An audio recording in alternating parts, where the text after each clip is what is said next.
A'udzu billahi minasyaitonir rajim. Bismillahirrahmanirrahim. Assalamualaikum warahmatullahi wabarakatuh. Waalaikumsalam warahmatullahi wabarakatuh. Alhamdulillah arsala rasulahu bil huda wa dinil haq liyuzhirahu 'ala ad-dini kulli wa kafa billahi shahida. Wa ashhadu an la ilaha illallah wahdahu la syarikalah wa ashhadu anna Muhammadan abduhu wa rasuluh. Amma ba'du fa inna ahsanul kalamullah wa khairal huda huda Muhammadin sallallahu alaihi wasallam wa syarrul umuri muhdatsatuha wa kullu muhdatsatin bid'ah wa kullu bid'atin dhalalah wa kullu dhalalatin finnar. Ma'asyiral muslimin wal muslimat, sidang majelis yang semoga Allah muliakan. Amin. Dunia dan akhirat, yang Masya Allah pada malam hari ini kita bersyukur kepada Allah karena Allah mudahkan kita kembali di masjid yang mulia ini, dan kita doakan selalu Masjid Agung Al-Azhar ini betul-betul bisa menjadi bagian dari penyempurnaan kemuliaan dalam negeri Indonesia tercinta. Amin. Dan sebab inilah Allah datangkan keberkahan yang banyak buat negeri kita insya Allah. Jamaah yang Allah muliakan, pintu yang terkunci. Ini judul lebih menggiring kita untuk paham bahwa pintu yang terkunci yang maksud adalah pintu hati. Sering disampaikan bahwa Rasul pernah bersabda, setiap pagi seluruh anggota tubuh itu berkata kepada hati, wahai hati, kami tergantung kamu. Kalau kamu baik, kami baik. Demikianlah mata berkata, telinga berkata, tangan berkata, kaki dan semuanya berkata. Sehingga hati ini menjadi modal utama manusia bisa berbuat baik ke depan. Pintu yang terkunci tentu memiliki sabab. Sababnya adalah kemaksiatan yang dirutinkan. Kala barrona ala qulubihim. Tumpukan-tumpukan nokta hitam yang acap kali manusia lakukan membuat hatinya itu tertutup. Sehingga tidak ada lagi ketertarikan untuk bertobat. Bahkan jangan-jangan dia menjadi orang yang nyaman dengan maksiat yang dia rutinkan. Dosa dan maksiat menjadi sebuah rutinitas tradisi. Padahal kalau seandainya kebaikan yang dirutinkan, tidak ada yang berat dalam agama. Cuma kalau dosa dianggap biasa dan dirutinkan, Allah mengatakan kalla barrona ala qulubihim. Demikianlah cara Allah menutup hati manusia. Tertumpuk maksiat yang dirutinkan. Padahal kalau boleh jujur juga, manusia mana yang enggak bikin dosa? Kullu bani Adam khata'. Setiap anak Adam pasti punya salah, punya dosa. Enggak ada orang yang enggak berdosa, bohong. Orang pulang ngaji terus berasa enggak berdosa. Alhamdulillah Ustaz, setelah anak sering kerabanian Ustaz, ini udah masuk bulan keempat nih Ustaz, anak enggak berdosa. Oh Masya Allah. Ini orang Masya Allah. Ya Alhamdulillah kalau betul. Tapi orang mana yang enggak berdosa? Sehingga kalau tidak ada manusia yang berdosa, bukankah dalam hadis qudsi Allah mengatakan, idlam tudhnibu la dhahaballahu bikum. Kalau kalian enggak ada yang berbuat dosa, aku musnahkan kalian semua. Begitu kan bahasa Allah. Kemudian Allah akan datangkan sekelompok kaum lagi yang berbuat dosa, kemudian dia memohon ampun dan Allah ampunkan dia. Karena Al-Ghafur, Ar-Rahim sampai kiamat berlaku. Okay. Jadi selama memang bumi ini masih berputar, manusia masih hidup di atasnya, Allah yang Maha Pengampun tetap membentangkan tangannya untuk menerima ampunan. Ya. Jadi jangan kita anggap kayaknya Allah nggak bakal ngampun saat karena kebanyakan orang berdosa. Enggak. Yas'aluhu man fis samawati wal ard kullu yawmin huwa fis sa'n. Ya. Ini fabi ayyi ala'i rabbikuma tukadziban. Ada perintah yang Allah perintahkan bahwa manusia ini harus tahu setiap hari seluruh makhluk meminta bertanya kepada Allah. Kullu yawmin huwa fis sa'n. Tiap hari Allah sibuk. Tapi enggak ada satupun pertanyaan dan permintaan yang terlewatkan. Tapi saya berasa saya sudah minta ke Allah kayak terlewatkan Ustaz. Ntar dulu. Allah sudah kasih hukum awal, ud'uni astajib lakum, minta langsung ku jawab. Minta umum ya, dari permintaan yang berkaitan tentang kebutuhan maupun sampai level taubat yang Allah perintahkan kita melakukannya. Karena setiap taubat yang kita khususkan hanya untuk Allah, ampunan yang kita harapkan dari Allah, ini membuka pintu kemudahan. Ya. Yumatti'kum mata'an hasanan. Demikianlah cara Allah memberikan nikmat, kenikmatan yang baik yang kalian inginkan. Caranya bagaimana? Kalian memohon ampun kepada Allah. Cuma kalau orang ini acap kali berbuat dosa dan maksiat, pintu hatinya terkunci. Apalagi dosa-dosa tersebut dosa yang menjadi penyebab orang lain berbuat dosa. Dosa yang menjadi penyebab orang lain berbuat dosa. Karena dosa ada yang memang dilakukan sendiri. Tapi ada yang ngefek kepada yang lain. Kan kalau hadis mengatakan mandala ala khairin falahu mislu ajri fa'ili. Orang yang menunjukkan pada kebaikan akan berpahala sebanyak orang yang berbuat kebaikan. Tapi kebalikannya, orang berbuat maksiat dan dosa, mengajak dosa, selama dia belum bertobat, dosa orang yang mengikuti, dosa orang yang mencontohnya, ini akan menjadi tanggung jawab dosa dia. Kecuali kalau dia sudah bertobat. Dulu ana memang Ustaz hobi ngajak orang dosa berjamaah. Setelah ana bertobat gitu ya, mereka kecewa karena ana yang ngajak mereka berbuat dosa, sekarang sudah nggak berdosa, mereka masih enjoy dengan dosa. Sering diledekin Ustaz di beberapa kajian, kau yang mulai, kau yang mengakhiri gitu. Orang bilang judul lagu katanya, aduh. Ini lagi tren orang sekarang begitu ya, nggak boleh ingat masa lalu disamain dengan masa lalunya. Janganlah, yuk anak bangsa mulai belajar husnuzon dalam berbagai hal lah. Masya Allah. Tapi memang begitulah, kalau orang berbuat dosa dan merutinkan dosa, sehingga nanti ada masa di mana Allah akan turunkan azab. Ya, zuharul fasadu fil bari wal bahar bima kasabat aydin nas. Liuziqahum ba'dal ladzi amilu la'allahum yarji'un. Di Ar-Rum ayat 41 tuh Allah berfirman, tampak kerusakan di muka bumi ini, ya di darat dan di laut, ulah tangan manusia. Ulah tangan manusia. Allah turunkan azab, liyudhiqahum ba'dal ladzi amilu la'allahum yarji'un. Allah turunkan azab dan mereka merasakan efek pada keburukan yang mereka lakukan. Allah cuma katakan la'allahum yarji'un. Ini luas loh. Agar mereka mau kembali. Makanya seorang dai yang cerdas ketika melihat dalam sebuah tempat turun azab, dia masuk ke dalam, bukan lari. Ente kenapa ngepot? Takut kecipratan? Entar dulu. Apa udah beres azab, betul? Hukum asal azab diturunkan ini untuk orang kembali. Nah, ketika orang selesai diazab, diturunkan bala dan lain sebagainya, pahami, innallaha idza ahabba qauman ibtalahum. Kita ini punya Allah yang gak mungkin berbuat zalim. Idza ahabba qauman ibtalahum. Lihat cara Allah. Kalau Allah suka sama satu kaum, Allah turunkan azab. Allah suka banget sama Indonesia loh.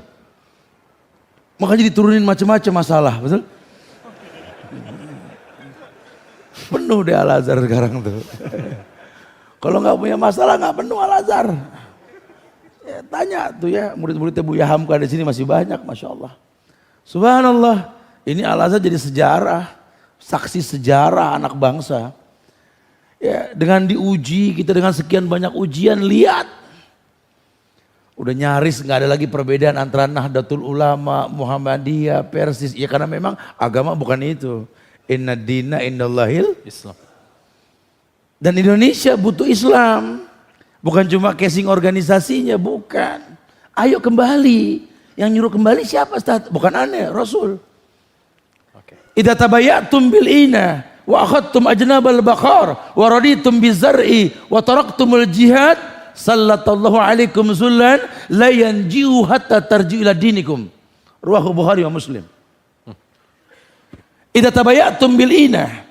Kalau kalian terbiasa berjual dengan konvensional, begitu kan kata Rasul. Akhadtum ajnabal baqar, kalian ikuti sesuatu yang tak ngerti mau kemana jalannya.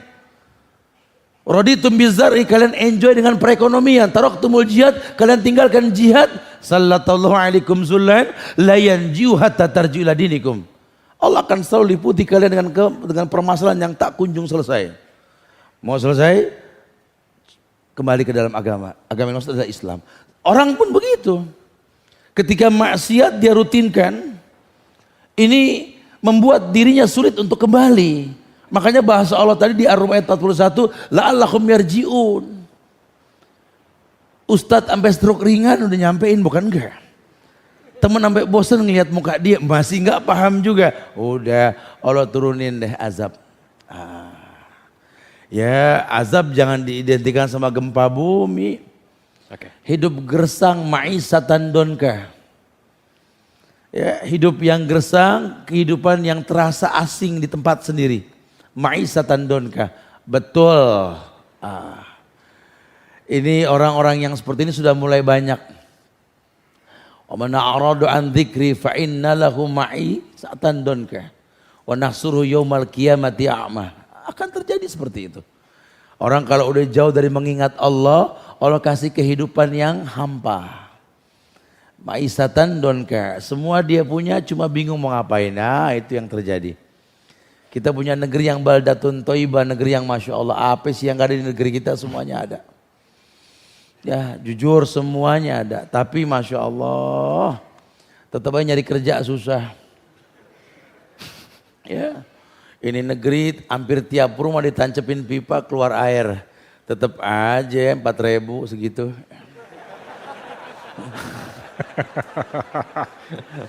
Ini musim mangga, ente lihat hampir tiap rumah punya ada pohon mangga, buahnya sampai bererot, betul deh? Bererot tahu? Balapan numbuhnya bererot. Itu mangga buahnya Masya Allah, tetap aja sekilo 25.000, gitu ya. Artinya di negeri baldatun thayyibah, cuma enggak robun gofur gitu loh. Yang perlu dibuat ini penyebab datangnya ampunan Allah. Karena perintahnya begitu. Ya qaum istaghfiru rabbakum summa tubu ilai yumatti'kum mata'an hasanan. Kenikmatan yang baik yang dihayalkan manusia, mukadimahnya istighfar, minta ampun. Buka pintu hati. Ini cuma gembok yang memiliki kunci, kayak orang sholat. Miftahus sholat at-tahur, wa tahrimuhu takbir, wa tahliluhus salam. Kalau umpama sholat diumpamakan sebuah tempat, media yang kita bisa isti'anah, meminta bantuan sama Allah, demi Allah buka pintunya. Apa pintunya? At-tahur, bersuci, mandi, wudu, tayamum, kebuka sholat. Tahrimuhu takbir, wa tahlilus salam. Hati pun sama. Sekarang bagaimana hati ini bisa terbuka menerima hidayah? Karena hidayah udah Allah jelaskan di Quran banyak tentang hidayah. Baik menenteramkan jiwa datangnya hidayah. Ulaika lahumul amnu wa hum muhtadun. Orang yang jiwanya tentram dapat hidayah. Atau jahadu fina lanahdiyanahum subulana. Orang yang bersungguh-sungguh fina di jalan kami, lanahdiyanahum subulana, kan kuberikan hidayah. Jalan-jalan kami, semua sudah ada aturan mainnya. Makanya yang punya hati ya kita. Kita yang ngerti bagaimana membukanya. Karena kalau ukurannya orang sudah senang sama ibadah, hatinya baik. Tapi kalau orang sudah berat sama yang namanya ibadah, ada masalah di hatinya. Tumpukan maksiat nggak akan pernah bisa membuat nyaman dirinya untuk mendengarkan Al-Quran dan Sunnah. Tapi kalau hatinya sudah bersih, Masya Allah, tidak ada keburukan dalam kehidupan. Nah, Allah turunkan sekian banyak ujian kepada manusia, kepada alam ini, buat orang yang jeli tahulah. Karena kalau dosa dianggap biasa, pasti akan berakar dan membuat sebuah pohon besar yang akan merusak karakter manusia. Awalnya sih nyoba, Sen. Ya kayak model rokok. Aduh susah kalau masalah rokok sih ya. Tapi kalau boleh jujur kita tanya orang kenapa dan bagaimana awalnya merokok. Semua jawabannya 2 huruf. A sama U. Au. Begitu ya. Kan korban iklan awalnya. Makanya kita udah saatnya deh kalau bikin kajian tuh jangan kalah sama iklan rokok. Ini manusia ribuan jumlahnya, iklannya broadcast gitu ya. Bikin baliho, pakai videotron, terang-terangan, ayo kompak. Uang Anda cuma titipan Allah, buat publikasi yang dahsyat. Biar Indonesia tahu bahwa memang rakyatnya butuh tauhid. Generasi bangsa yang bertauhid. Udah nggak usah bingung, Allah turunkan berkah buat negeri ini, sudah. Jangan kalah sama iklan rokok sepanjang jalan, subhanallah. Awalnya cuma rokok lagi, keren juga tuh. Awalnya begitu tuh. Lama-lama nyeredeng dah kalau begitu. Nggak boleh ngeliat kopi ada busanya, bukan main. Jangan nyobain pakai pecu, pecu lagi dia bilang gitu loh. Terpanggil jiwa untuk mencicipi gitu ya. Awalnya seperti itu. Nah sebenarnya kalau dosa maksiat aja bisa menarik perhatian karena casingnya, apalagi kebenaran gitu loh. Apalagi kebenaran. Apalagi kita tahu bahwa Islam ini sifatnya rahmatan lil alamin. Pokoknya yang namanya alam bohong kalau nggak nerima Islam. Kalau sampai alam nggak nerima Islam ada masalah. Kan hukum asalnya rahmatan lil alamin. Nah Islam ajak orang berbuat baik. Justru itu Ustaz, ketika saya ajak orang berbuat baik jadi masalah Tat. Ini bukan make up nih biru Tat, kena Tat betul gitu loh. Jadi malah efeknya dahsyat gitu loh. Oh iya, kita nggak paham wajah manusia itu akan mengabarkan kondisi hatinya. Makanya nggak bisa kita main langsung ngomong begini begitu tanpa tahu kondisi dia. Pelajari deh Quran. Kita harus sepakat yuk, kita katakan dzalikal kitabu la raiba fihi hudan lil. Itu Quran nggak ada keraguan di dalamnya. Kalau antum pelajari mendetail cara Quran tersusun dahsyat. Kalau ya ayuhan nas pasti bicara umum ibadah. Ya ayuhan nas su'budu rabbakumul ladzi khalaqakum, umum. Hai manusia, sembahlah Rabb yang menciptakan kamu agar kamu diberikan lalakum jadi orang bertakwa. Tapi kalau sudah bicara sistem ibadah, tekniknya pasti yang dipanggil ya ayyuhalladzina amanu. Hai orang beriman, baru bicara ibadah. Nah, ini kan cara dakwah yang Allah contohkan, yang Rasul sampaikan. Kita mau ngomong apa ke masyarakat, kita mau ngomong apa ke kota ini, ke negeri ini, kalau masyarakatnya nggak beriman. Dan salah satu bukti iman yang paling mudah, ini nih, kita kumpul tiap malam Kamis. Keyakinan dengan hati yang kita ucapkan dengan lisan, kita buktikan dengan perbuatan. Itu iman.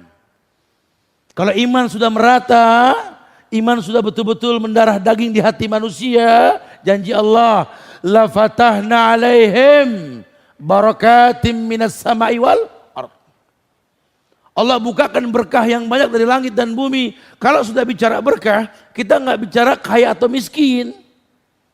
Tapi kita tergolong orang yang bersyukur atau bersabar. Ini kunci sukses di atas dunia. Karena yang masuk surga cuma dua. Orang yang bersabar atau orang yang bersyukur. Nggak ada yang lain. Siapa yang bersabar? Orang yang diuji. Dan Allah janji, innallaha ma'ahu, innallaha ma'as sabirin. Allah bersama orang yang sabar. Siapa orang yang bersyukur? Orang yang tahu nikmat yang diberikan sama Allah disyukuri. Lain syakartum lazidannakum. Janji Allah kan begitu. Ini kalau hati kebuka, kalau hati tetap kekunci ya susah. Walaupun kebenaran dekat dengan kehidupan dia, bahkan dia manfaatkan kebenaran untuk sebuah tujuan. Wa yadubillah wa na'udzubillah. Masya Allah. Masya Allah. Sehingga tugas kita sekarang gimana cara membuka hati kita dan manusia lainnya. Allahu a'lam. Barakallahu fiik Ustaz. Wow. Masya Allah. Oke, tapi misalnya Ustaz kayak kita bisa gimana ya sebelum nanti teman-teman tanya jawab. Kita bisa mendeteksi gitu loh Ustaz, iya. bahwa inilah kesalahan yang kita buat lalu Allah datangkan cobaan ke kita, atau inilah kesalahan atau ini dosa yang kita buat lalu Allah datangkan azab kepada kita. Bagaimana cara mendeteksi hal ini Ustaz? Iya, nasihat ulama itu ketika mengabarkan tentang hal-hal yang melunturkan iman, ulama mengkritisi agar kita memahami bahwa ternyata hilangnya keikhlasan dalam ibadah itu salah satu penyebab rontoknya iman. Sehingga orang yang berilmu akan coba mengkritisi ikhlas dia. Yang saya maksudkan di sini adalah ketika kita paham bahwa ilmu menjadi sebuah muqaddimah. Okay. Maka yang namanya ibadah itu pasti ngefek. Kan awal ibadah itu kan ikhlas dulu. Rukunnya ya. Ikhlas untuk Allah dan mencontoh Rasulullah Sallallahu Alaihi Wasallam. Karena mungkin bukan berarti lantas kalau orang sudah beribadah kemudian dia tidak lagi berbuat salah, tidak, dia pasti berbuat salah. Tapi ketika di awal dia telah berbuat sebuah kebaikan dengan cara yang benar, maka dia akan mudah kembali ke jalan yang benar. Karena efek ibadah yang dia lakukan. Contoh begini, orang yang sudah sholat 5 waktu. Oke ya. Orang yang sudah melakukan sholat Jumat. Orang yang sudah melakukan puasa di bulan Ramadan. Tetap kata Rasul, as-salawatul khams wal jum'ah ilal jum'ah wa Ramadan ila Ramadan mukaffarat ma bainahunna idza jtunibatil kabair. 5 waktu yang dia lakukan, antara 5 waktu, Jumat ketemu Jumat seminggu, Ramadan sebulan ketemu setahun yang akan datang, ya. Ini semua penghapus dosa selama dia nggak berbuat dosa besar. Artinya orang pasti berbuat dosa. Ya, ternyata ibadah yang dia lakukan inilah salah satu penyebab Allah hapus dosanya gitu loh. Karena yang namanya manusia pasti berbuat dosa. Ya, sehingga Allah selalu turunkan alasan kenapa Allah ampunkan dia, kenapa Allah tolong dia dan lain sebagainya. Karena ibadah yang dia lakukan, ibadah yang mana? Ibadah yang betul-betul ilmu dikedepankan sehingga acap kali dia berbuat dengan keikhlasan. Wallahu a'lam. Lalu bagaimana dengan fenomena sekarang Ustaz? Begitu mudahnya orang bunuh diri sampai di share. Lalu tingkat ya, it's kind of shock. Lalu bagaimana dengan juga ada klub pedofilia sampai begitu? Apakah memang kalau tadi kita membahas bahwa sebetulnya itu tidak terkunci benar gitu loh kalau kita tahu cara, tapi ini bagaimana dengan hal ini? Saya sering bicara dengan bahasa yang mudah. Ini kan informasi menderu kita seperti hujan badai yang datang sementara kita belum siap. Ya, pendidikan yang kita miliki dengan nilai handphone yang kita punya itu kadang-kadang nggak selevel gitu loh. Informasi yang dahsyat sementara kondisi kita belum layak untuk menerima informasi tersebut. Ini bisa menjadi sesuatu yang buruk sekali. Bahkan yang lebih fatal itu ketika menginspirasi sebagian orang untuk bangga dengan kesalahan dan dosa. Karena belakangan ini banyak orang yang memang suka untuk mempertontonkan sesuatu yang efeknya dua. Kalau nggak mati ya dipuji. Ya. Jadi permainan seperti apa Keep Challenge itu yang orang ditekan sampai ya skip challenge. Ya itu kemudian dan beberapa lainnya. Kemudian juga bangganya mempertontonkan efek pada keburukan yang dilakukan oleh teman-temannya sehingga dia menganggap bahwa memang segala sesuatu pasti ada efeknya. Sehingga kalau kita bisa menjadi bagian sebuah fenomena adalah sebuah kebanggaan. Ini kan sudah krisis kejiwaan. Ulama memberikan nasihat kepada kita untuk bisa meng-up iman kita agar bisa lebih stabil. Ada nasihat ulama itu yang mengatakan bahwa yuk mulailah kita memanage tobat yang pernah kita katakan ke Allah. Hijrah yang kita lakukan, tobat yang kita lakukan ini butuh manajemen. Karena kalau tidak kita menganggap bahwa Allah Ghafurur Rahim sehingga bebas dia berbuat dosa dan maksiat tanpa ada paksaan. Padahal kalau sampai seandainya dia berbuat tobat kemudian dia terpaksa berbuat maksiat lagi, terpaksa yang dimaksud di sini belum bisa menghindari, Allah selalu siapkan ampunan buat orang yang memang nggak mampu menghindari. Cuma banyak orang yang mampu menghindari, cuma dia anggap adalah kesempatan untuk mengangkat namanya, ini yang paling fatal. Makanya memang penting sekali buat kita sadar bahwa hukum asal kita ini tercipta untuk beribadah. Sehingga mungkin kita menjadi orang yang tidak baik atau mungkin kita jadi orang yang beragam lah di atas dunia ini. Tapi ketika kita tahu bahwa fungsi kita tercipta untuk sebuah kebaikan yang namanya ibadah, nanti kemudahan akan datang dengan mudahnya ke kita. Kalau hal-hal kecil yang kita tadi, misalnya kita anggap dosa kecil yang kita anggap biasa Ustaz, misalnya let's say sama orang tua, sama ibu kita membantah atau kita mendapatkan makan dari hal yang tidak halal, bagaimana dengan hal ini? Begini, tidak akan pernah bersatu kebaikan dengan keburukan sampai kapanpun. Ya, tidak akan pernah bersatu air dengan minyak sampai kapanpun.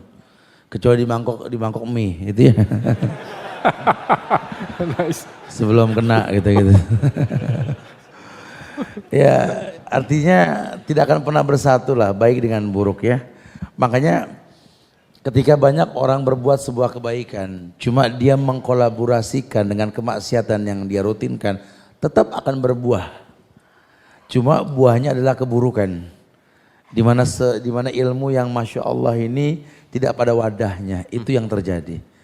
Iya, kayak orang yang menuntut ilmu baik, bukan tidak baik. Dia mampu menghindari kemaksiatan dalam menuntut ilmu. Cuma yang terjadi dia kolaborasikan dengan kemaksiatan. Sehingga dia berilmu, cuma ilmu nggak ngefek. Kan yang namanya ilmu ini kan pasti efeknya baik. Hal yastawil ladina ya'lamuna wal ladina la ya'lamun, kan begitu ya. Allah sudah bilang, sama gak orang yang berilmu dengan yang gak berilmu? Ya beda lah, gak sama ya. Cuma sama sekarang kenyataannya. Dia berilmu tapi sama orang tua gak sopan. Oke. Dia berilmu tapi sama mertua gak akur. Dia berilmu Ustaz, dia kalau dibilang berilmu Ustaz, duluan dia mas saya taubatnya Ustaz. Saya baru 2 tahun, dia udah 4 tahun, udah begini Ustaz agamanya Ustaz. Cuma kenyataannya gak bisa bergaul. Gampang suuzon sama orang. Gak sadar bahwa dia berilmu dengan proses. Dia bisa sholat berjamaah di masjid saja, butuh 2 ustadz mati. Betul ya, baru yang ketiga dia tobat gitu loh. Sekarang giliran dia sudah di masjid, dia pengen ngomong sama orang, sekali ngomong pahamnya gak bisa. Oke. Orang juga nunggu dia mati dulu baru tobat, betul. Ada proses gitu. Ya artinya semua ada proses. Nah buat orang yang berilmu, yang memang dapatnya nggak terkolaborasi dengan maksiat, beda sekali. Allahu Akbar. Saya pernah tanya kemarin, saya sampaikan di beberapa kajian. Saya tanya sama Syekh Muhammad Abdul As-Shinqiti di Madinah kemarin. Bertanya tentang kenapa mesti Nabi Muhammad yang dipilih. Kenapa mesti Arab yang dipilih oleh Allah sebagai tempat turunnya Islam. Ya, saya sih pengen ngomong lebih, cuma saya takut jadi masalah gitu ya, saya tanya begitu ya gitu ya. Karena kalau kita bayangin di Arab, jujur loh ya, Arab gitu enaknya apa sih? Panas, gersang, pasir. Ya jangan kata pepaya, rumput aja ogah numbuh, betul ya. Nggak ada enak-enaknya, kalau hukum asalnya tuh begitu gitu ya. Kenapa sih mesti di Arab dibikin Ka'bah? Coba kalau Ka'bah di Bogor, asik gak? Gitu loh, kalau boleh bertanya gitu ya, ini mah orang bodoh. Adem, pemandangannya bagus, ada Ka'bah di Bogor, kita tanamin pohon nangka sampingnya, betul gitu kan. Cuma kan ceritanya gak begitu, Allah yang maha tahu. Allah yang maha tahu. Allah turunkan Ka'bah sebagai hujah. Bahwa Allah yaf'alu lima yasha, Allah tuh melakukan sekehendak Allah. Biar manusia tahu bahwa gurun Sahara Mekah, tempat yang tak ada air, nggak perlu panggil Mario Bros buat gali lubang, betul? Cukup Nabi Ismail menghentakkan kakinya keluar air. Buat Allah tuh kan kun fayakun. Innama amru idza arada sayyan ayyakula lahu kun fayakun. Tuh ilmunya Allah. Lihat, negeri yang tidak ada air menjadi nggak pernah kekurangan air. Lihat, pengennya begitu tuh, orang suruh mikir gitu loh. Saya mengatakan dulu juga Nabi Muhammad sebelum diutus menjadi nabi, dia manusia biasa. Memang masih hanya Allah, kehendak Allah memilih beliau dengan nasab yang bagus. Tapi kan di keluarga beliau juga ada biang-biang setan, betul? Abu Lahab, Abu Jahal, betul? Makanya nggak gampang orang main ngaku turunan Rasul, nyampainya kemana nih? Abu Lahab atau Abu Jahal gitu. Kalau nyampainya ke Rasul nggak bakal ngajak minta ke kuburan, betul? Dong ya, nggak bakal berbuat syirik dong. Keluarga Rasul diharamkan kesyirikan atas mereka. Masya Allah, nggak main kita bela keluarga Rasul, betul-betul. Sehingga kalau banyak orang mengatasnamakan keluarga Rasul cuma mengajarkan kesyirikan, maaf ya, ujung-ujungnya berat nanti. Wala ana abidu ma'abatum wala antum abiduna ma'abud lakum dinukum waliyadin. Bagi loh agama loh gitu loh. Tegas dong ya. Ya saya mengatakan Ana basyarum mislukum yuha. Aku manusia biasa cuma dapat wahyu. Lihat. Allah turunkan sabab. Sidik, tablik, amanah, fatona menjadi akhlak beliau. Wa innaka la'ala khulqin azim. Kamu punya akhlak yang azim ya Muhammad. Diturunkanlah Al-Quran melalui beliau. Berdakwahlah beliau. Ya ayyuhal mudassir. Kum fa'angdir. Wa rabbaka fakabbir. Dalam loh tuh artinya. Hei manusia yang berselimut. Dia manusia biasa yang menggigil dan dia berselimut. Kum pun diperintahkan bangkit. Fa'angdir. Sampaikan peringatan pada manusia. Wa rabbaka fakabbir. Tapi ingat. Ketika menyampaikan takbir. Artinya agungkan Allah. Agungkan Allah. Karena nanti banyak juga orang yang berdakwah. Ujung-ujungnya orang takut sama yang berdakwah. Bukan sama Allah. Itu yang paling bahaya.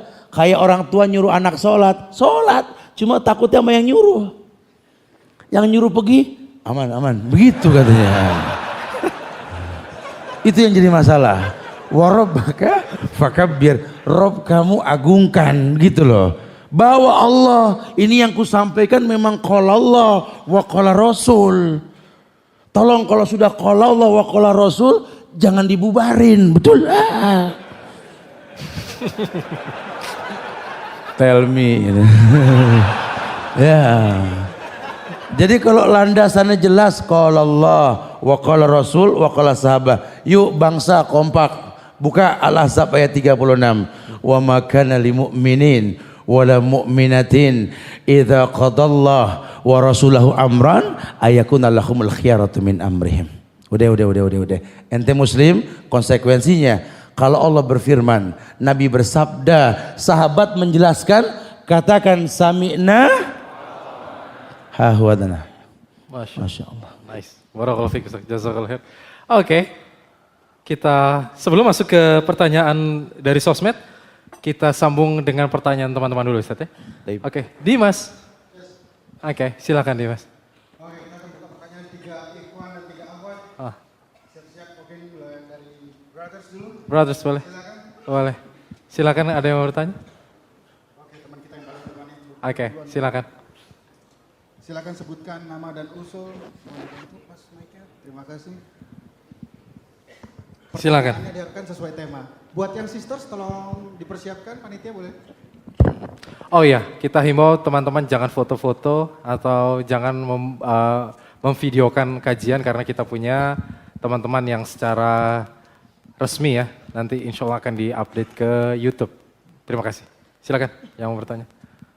Assalamualaikum warahmatullahi wabarakatuh. Waalaikumsalam warahmatullahi wabarakatuh. Saya Bagus dari Kebayoran. Bagus. Bagus, Masya Allah. Silakan Bagus. Good. Silakan Bagus. Terkait dengan kajian malam ini pintu hati yang terkunci. Ya. Mohon sarannya bagaimana cara membuka pintu hati yang terkunci untuk orang-orang terdekat, Ustadz. Oke. Contohnya orang tua atau saudara atau teman terdekat. Oke. Dan setahu saya memang hidayah milik Allah Subhanahu Wa Taala. Cuma bagaimana kunci dan resepnya supaya orang-orang terdekat kita mendapatkan hidayah dan pintunya jadi terbuka, Ustaz. Ya, barakallah. Oh, Masya Allah. Bagus dapat kopi bagus. Bagus, terima kasih ya. Terima kasih. Terima kasih. Silakan, Ustaz. Iya, naam. Iya, kalau bicara yang ngebuka hati itu jawabnya Allah deh, bukan tugas kita. Kayak datangnya hidayah juga sama. Nabi cuma kasih ke kita arahan balighu ani walau ayah. Sampaikan dariku walaupun sejumlah. Itu hukum asalnya. Karena itu formula yang dibutuhkan untuk meminta pertolongan Allah. Ya, innallaha thayyib la yaqbalu illa thayyiban. Allah baik, cuma nerima yang baik. Dan salah satu yang dimaksud baik di sini ketika kita minta kepada Allah dengan cara yang baik. Ini merujuk ke Rasulullah karena perintah. Tolong deh antum sampaikan seperti yang Rasul sampaikan. Kalau antum perhatikan dalam teknik berdakwah, antum perlu belajar sirah. Ya, sirah ini kehidupan Rasulullah SAW dan kehidupan para sahabat. Lihat bagaimana Nabi menyampaikan hukum. Sementara beliau tunda hingga hijrah beliau ke Madinah. Ini yang suka dilupakan oleh banyak orang yang berdakwah belakangan ini. Mereka lupa bahwa Rasul saja untuk menyampaikan sebuah hukum itu butuh 13 tahun untuk menyampaikan cara berakidah yang betul. Karena kalau akidah sudah sama, hukum gampang kok. Ini permasalahan di kita ini kan kita ngomongin hukum sementara akidah kita belum sama, itu masalah. Makanya mungkin yang perlu antum buat sekarang ke orang tua antum ini, buatlah sabab untuk datangnya petunjuk yang akan antum berikan kepada mereka. Bagaimana caranya? Jadilah orang yang memang dibutuhkan oleh mereka. Kalau antum sudah seperti bahan makanan pokok yang mereka butuhkan, asik. Makanya saya sering tekankan sekali, yuk tahadu tahabu. Oke. Saling memberi hadiah timbul cinta. Apalagi sama orang tua, sama keluarga kita. Dakwah itu bukan cuma qauliyah, lebih kepada fi'liyah. Tingkah laku. Ya nggak usah dipertontonkan dengan antum beribadah betul saja, antum akan beda dengan antum yang dulu. Wow. Makin baik agama antum, makin lembut antum sama orang tua. Ihtiram antum sama orang tua itu dahsyat sekali. Kalau dulu cuma sekedar senyum dan cium tangan, kalau sekarang lebih senyum dan cium tangan sambil bawa makanan. Atau apalah, paling tidak gini deh, kalau belum ada buah tangan, ajak ngayal yang enakan dikit dah gitu loh. Ini kita kadang-kadang hadiah kagak ngayal juga boro-boro, susah. Tiap ketemu mak, kalau Allah pak, kalau Allah. Kan sudah bilang, akhirnya tiap kita datang orang tua bilang, sekolah datang sekolah gitu katanya. Susah dah. Oke, sebetulnya kalau tadi menyambung pertanyaan bagus bahwa buah dari apa yang kita dapatkan ketika ngaji atau berubah lah Ustadz ya. Itu sebetulnya seharusnya orang tua dulu yang mendapatkan yang pertama kali. Keluarga orang tua begitu Ustadz. Orang tua itu kan Masya Allah. Kita ini kan karya ciptanya gitu ya. Wow. Artinya hasil usaha gitu. Alaisa lil insani illa masa'ah. Di Quran kan begitu. Bukankah manusia dapat dari hasil yang diusahakan? Orang tua tuh ke kita tuh seperti menanam pohon. Oke. Pengen merasakan buah ketika ranum. Betul. Wow. Nah, tapi sekarang dia sudah tanam, buah pun tak dia rasa. Ya pegel lah. Yang ada pengen ditebang aja hawa itu pohon. Oke. Oke, terima kasih Ustadz. Itu jawabannya bagus tuh. Oke, sisters, silakan. Assalamualaikum warahmatullahi wabarakatuh. Waalaikumsalam. Assalamualaikum warahmatullahi wabarakatuh. Saya Sheila dari Jakarta. Siapa? Sheila. Sheila. Oke, silakan. Mau bertanya saja, ketika kita sedang menjalani sesuatu, baik itu karir ataupun ta'aruf misalnya. Oke. Bagaimana sih caranya kita sebagai manusia untuk peka? Jadi ketika kita menjalani sesuatu itu ternyata ada ujiannya gitu, ada cobaannya gitu kan. Gimana caranya kita peka untuk ngebedain apakah itu ujian atau itu adalah petunjuk bahwa itu bukan hal yang baik untuk kita. Iya. Seperti itu. Terima kasih Ustadz. Oke. Assalamualaikum. Waalaikumsalam warahmatullahi wabarakatuh. Terima kasih pertanyaannya. Silakan Ustaz. Jadi ini poinnya sih ujian ta'aruf. Emang orang kalau udah ta'aruf masa lalu suka pada datang aja jadi bikin kita bingung. Dulu kemarin kita nggak ta'aruf nggak ada yang nongol. Habis ta'aruf datang. Kisah nyata orang yang berta'aruf. Iya, ta'aruf itu sih artinya kan saling mengetahui sebenarnya. Sebenarnya ada muqaddimah ta'aruf dalam Islam ini momen yang tepat untuk dijadikan sebuah muqaddimah. Bahwa Anda akan berjalan dengan siapa untuk menjelaskan agenda hidup Anda kan gitu ya. Sehingga kita nggak pernah tahu bentuk ujian dan cobaan. Allah akan datangkan kepada kita sebagai bentuk kasih sayang Allah sebenarnya. Tadi kan sudah dikatakan innallaha idza ahabba qauman ibtalahum. Allah kalau sudah suka sama satu kaum Allah uji gitu loh. Ustaz ngebedain ujian sama azab atau mungkin ini merupakan teguran dari Allah gimana Ustaz? Ya kalau memang awalnya baik tapi di pertengahan jadi nggak baik itu namanya ujian. Tapi kalau memang awalnya sudah nggak baik, tengahnya nggak baik itu azab namanya gitu ya.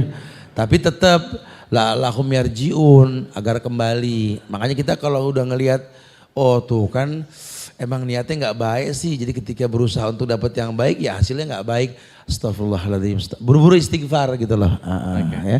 Berarti memang nggak baik. Makanya lihatlah sabab. Kalau sababnya sudah baik keburukan yang didapat itu bentuknya ujian.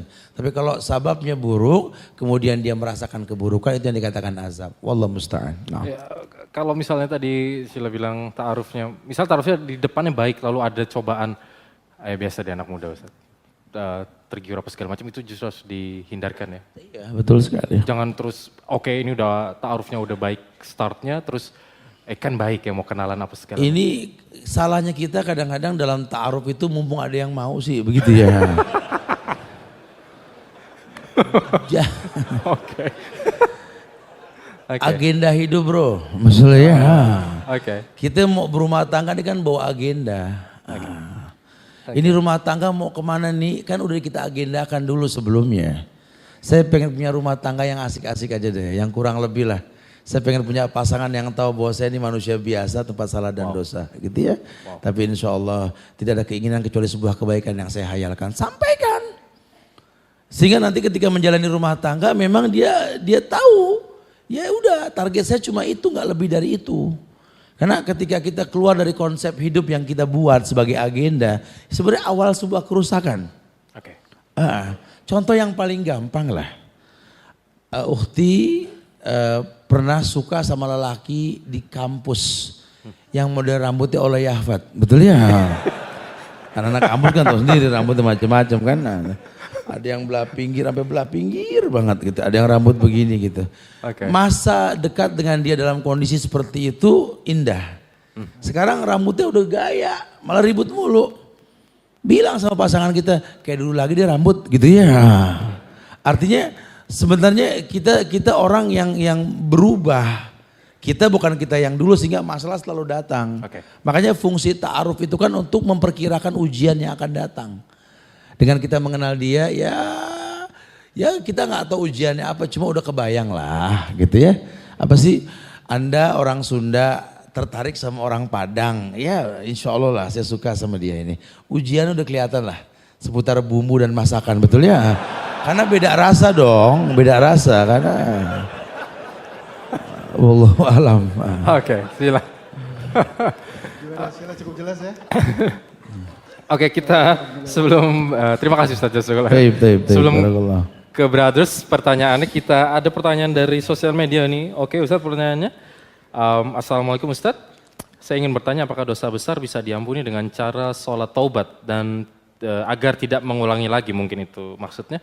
Contohnya dosa zina yang katanya harus dihukum rajam atau dicambuk untuk menghapus dosanya. Dan apakah memang harus dilakukan hal-hal demikian agar dosa bisa terhapus? Terima kasih Ustaz. Sebenarnya ini nanti ada bab khusus, kita belum sampai ke sana nanti ya. Okay. Tapi ya secara umum ya. Okay. Kadang kalau dosa itu belum dihukum di dunia, di akhirat pasti dihukum. Cuma nanti ada hukuman yang tidak bisa dilakukan kecuali oleh ulil amri. Okay. Oleh presiden, raja, khalifah, tinggal tergantung cara bernegaranya. Okay. Gitu ya. Nah kayak rajam, kayak cambuk, itu nggak bisa tiap RW melakukan itu gitu loh. Tiap camat melakukan nggak bisa. Okay. Itu harus melalui ulil amri.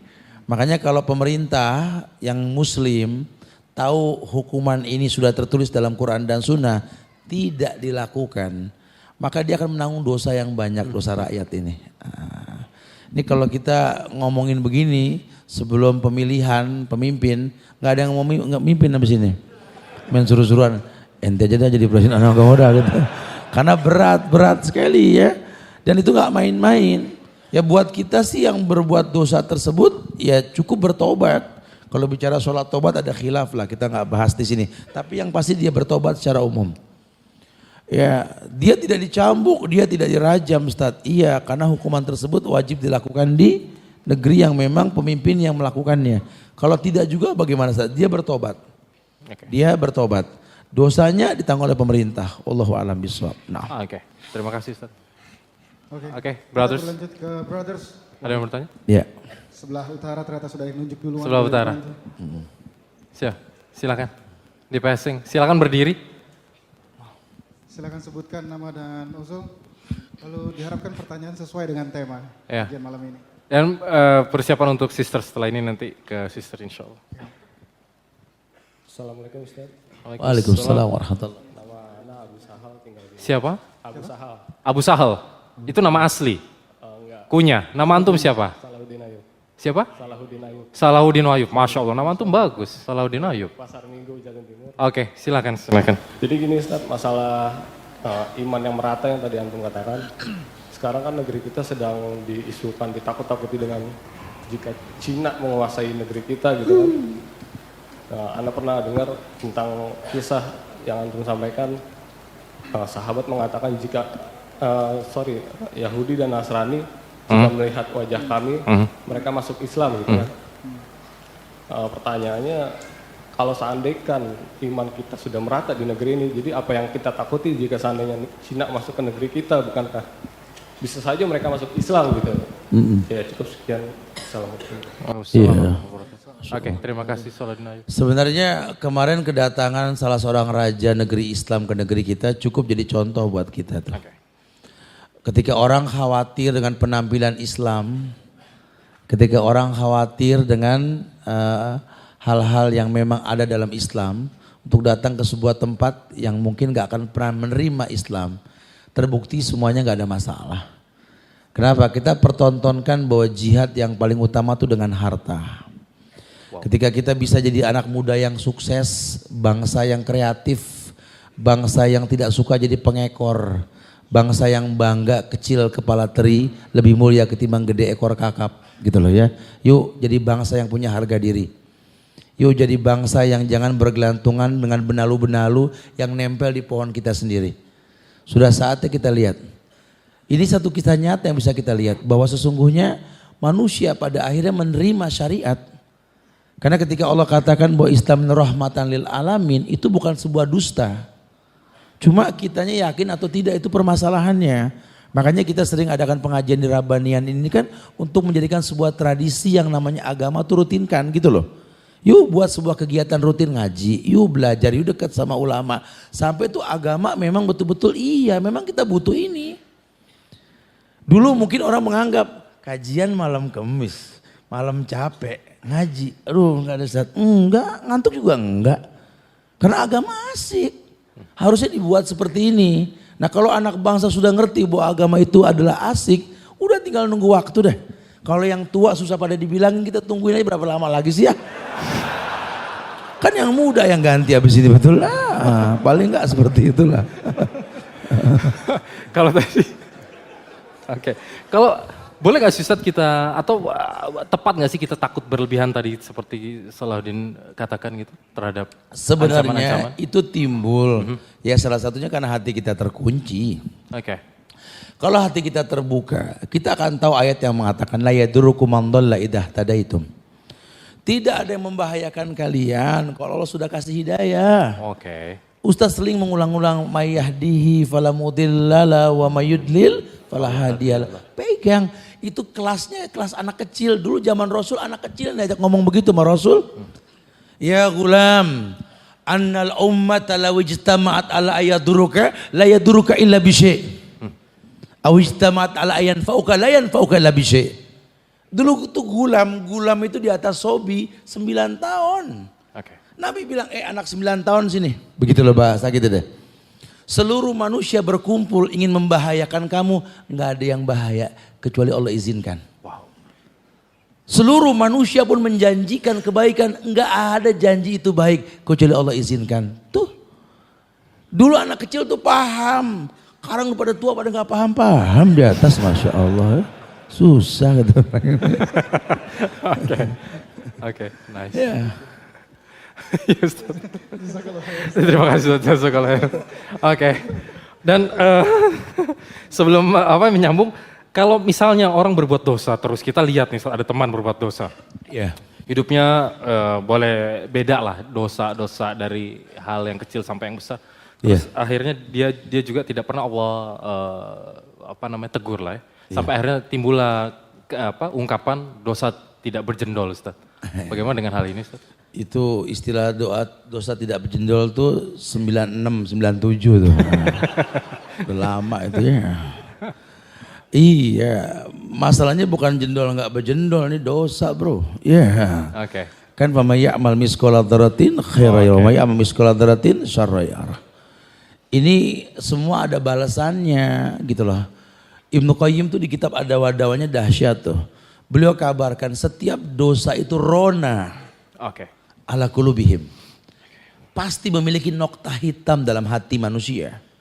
Yang mana tidak mungkin hilang sampai kapanpun itu nokta. Kecuali kita mau bertobat dengan masa. Artinya dengan waktu.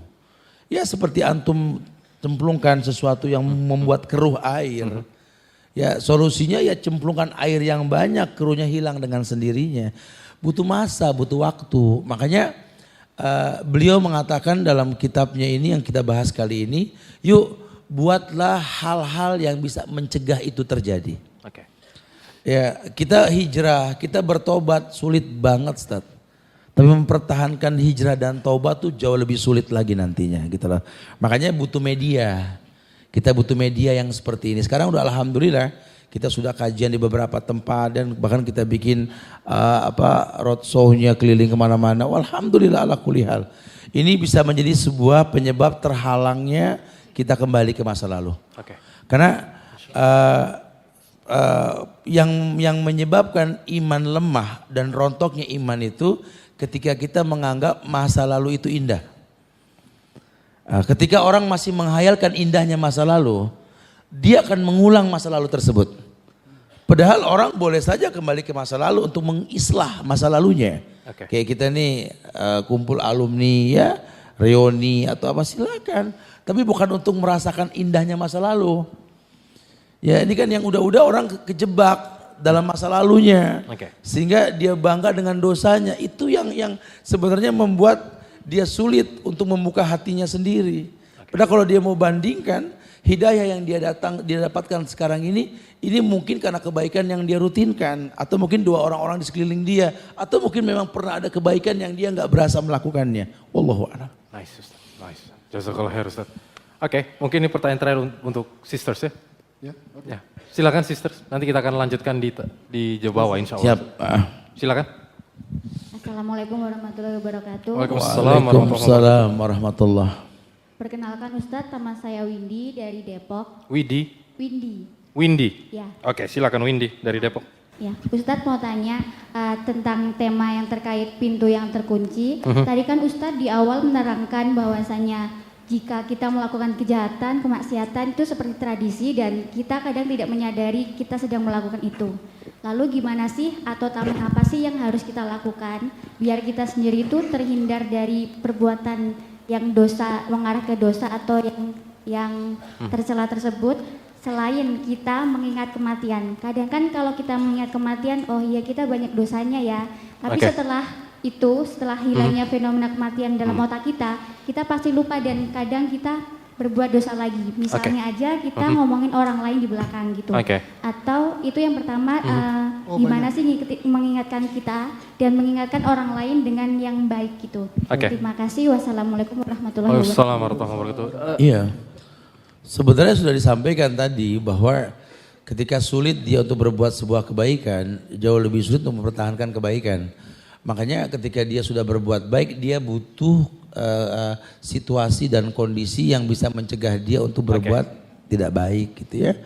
Ya begitu juga kalau kita mau ngomongin ke teman yang sudah berbuat baik, kemudian supaya dia nggak berbuat jahat lagi, ya fasilitasi dengan persahabatan yang baik, teman yang baik. Jujur loh, teman yang baik itu akan bermanfaat sampai akhirat nanti. Ini kita berteman nih. Saya sarankan sekali kita jangan cuma kenal kumpul di masjid, di luar masjid kita bisa bersahabat. Kita bisa berteman di luar masjid gitu loh. Karena teman yang baik ini akan menolong teman-temannya nanti ketika masuk neraka. Syafaatnya akan sampai buat dia nanti insya Allah. Wallahu a'lam bishawab. Oke Ustaz, terima kasih Ustaz. Itu tadi jawabannya Windy. Mungkin insya Allah kita akan sambung pertanyaan di Bazar. Tanya jawab ke Bazar ya. Oke. Untuk sebelum kita tutup kajian mungkin kita dengarkan kesimpulan dari Ustaz Subhan Bawazir. Silakan Ustaz. Iya, brother and sister yang semoga Allah muliakan dunia dan akhirat. Yuk kompak kita untuk saling menasehati, saling mengingatkan dan kita buat kondisi anak-anak muda di Jakarta khususnya dan di Indonesia secara umum. Yuk buat rutinitas kebaikan. Kalau maksiat dijadikan sebuah rutinitas dan tradisi menjadi sebuah rutinitas perbuatan yang mereka lakukan, kenapa kebaikan gak bisa kita buat seperti itu? Yuk mulai kita tawarkan pemandangan-pemandangan indah berbentuk gambar-gambar yang mendidik, ya, atau mungkin tingkah laku yang baik. Insya Allah kalau kebaikan sudah kita rutinkan, ini akan mudah datangnya berkah dalam hidup kita insya Allah. Indonesia milik kita, kita yang jaga. Jaga dengan kebaikan yang Islam tawarkan. Wallahu a'lam bishawab. Masya Allah, jazakallah khair Ustaz. Barakallahu fiik.